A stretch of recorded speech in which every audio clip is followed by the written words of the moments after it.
The DeepSeek rabbit hole just keeps getting deeper and deeper. After being deeply wounded by DeepSeek last week, OpenAI is now reportedly accusing them of IP theft. And to make matters even worse, a second Chinese model just hit the timeline. If you're just waking up from a coma, the legend goes like this. A Chinese hedge fund built a state-of-the-art reasoning model that surpassed OpenAI 01 and only spent $5.5 million to train it, then gave the world a 100% discount code to use it. That was devastating to big tech and especially OpenAI, who have been gradually trying to convince people that AI is hard and we need things like $500 billion Stargate data centers. Now, in order to get the AI hype train back on track, the new White House AI czar and PayPal mafia member David Sachs just went on the news and said they have substantial evidence that DeepSeek stole OpenAI's outputs to fine-tune their models, a technique known as distillation that is strictly forbidden in their terms of service. The irony here is not only palpable, one might describe it as artificial super irony. You might remember how OpenAI vacuumed up the entire internet and all its copyrighted materials without asking anybody for permission. Elon accused them of scraping Twitter, George R.R. Martin and a bunch of other authors are suing, among many other lawsuits around the world. But I need to let you in on a tech bro founder secret. We do shady stuff and then ask for forgiveness later, because once a company reaches critical mass, there's no stopping it. Uber and Airbnb are prime examples, and thus far, OpenAI has mostly prevailed in their copyright infringement legal battles. In today's video, we'll take a closer look at the technical details of DeepSeek, how it bypassed CUDA, and try to find out if it actually ripped off OpenAI. It is January 29th, 2025, and you're watching The Code Report. My conspiracy theory is that OpenAI has been DeepSeek all along, and this was just the most genius marketing trick of all time to assert their dominance. I wouldn't put it past Chief Persuasion Officer Sam Altman. He's just a con man,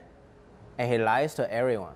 But now, OpenAI and Microsoft are accusing DeepSeek of distillation, where you take one big expensive model like 01 and use its outputs to transfer knowledge to a smaller model. Thus far, they haven't provided any hard evidence, but there are screenshots like this going around the internet where DeepSeek provides a response that should only come from ChatGPT. That's not a smoking gun though, because this type of content is all over the internet now, so DeepSeek could have learned it organically. However, Microsoft, which provides the servers for much of OpenAI's compute, said they observed someone in China extracting large volumes of data from the OpenAI API, and they believe these accounts may be linked to DeepSeek. In other words, DeepSeek is basically Robin Hood stealing from the rich to give to the poor. Distillation generally provides better results compared to reinforcement learning, where you actually feed the model new data with a reward function. Distillation is not controversial, and DeepSeek has models distilled from Llama and Qwen. In fact, you can even distill OpenAI models as long as you don't use the API to build a rival model, and that appears to be the root of OpenAI's beef. And get this, Alibaba just released Qwen 2.5 Max just minutes ago, and although it's not a reasoning model, it's an open model that beats DeepSeek v3, Claude, and GPT-4o on these benchmarks. And not only that, but yet another Chinese model called Kimi K1.5 just came out and apparently beats OpenAI 01. We're now in a China versus China AI race with the United States falling behind. Meanwhile, Europe is focused on other technological innovations like bottle caps you can't take off. Many people have complained that DeepSeek is highly censored, but it's relatively easy to jailbreak if you're a senior prompt engineer. But speaking of irony, last year Midjourney accused Stability AI of image theft, but none of that matters now because DeepSeek also just released the Janus series models, which do diffusion-based image generation, and while the quality is not as good as Stable Diffusion or Midjourney, it's yet another open source model you can use commercially, and that's good news for humanity. But another interesting detail about DeepSeek is that it achieved 10x better efficiency than other models, in part by not using CUDA, NVIDIA's proprietary platform for running code on a GPU. Instead, they used NVIDIA parallel thread execution directly, which conceptually would be similar to building a website with assembly code, and is just another example of how cracked these DeepSeek engineers really are. Now, another major criticism of DeepSeek is that when you use it on the web, all your prompts, data, and keystrokes go to China. If you care about privacy though, you shouldn't be using the internet anyway. Instead, you should use it locally like I did in this video on my second channel. But the most important trend here is that open source is winning. That means if you're a developer, now is the time to start building products people love. And you can do that with a truly awesome open source tool called PostHog, the sponsor of today's video. It's like a Swiss Army knife to analyze, test, observe, and deploy better features. Its product analytics tool can help you understand your customers and build funnels. Its web analytics can replace Google Analytics, and Session Replay will help you understand how users actually interact with your app. Not to mention feature flags and UI experiments like A/B testing, just to name a few of the features. But most importantly, it's easy to implement thanks to SDKs for web, mobile, and server-side apps, with excellent docs designed for developers. Not only is it open source and self-hostable, but also has a fully managed, no card required free plan. Give PostHog a try with the link below. This has been The Code Report. Thanks for watching, and I will see you in the next one.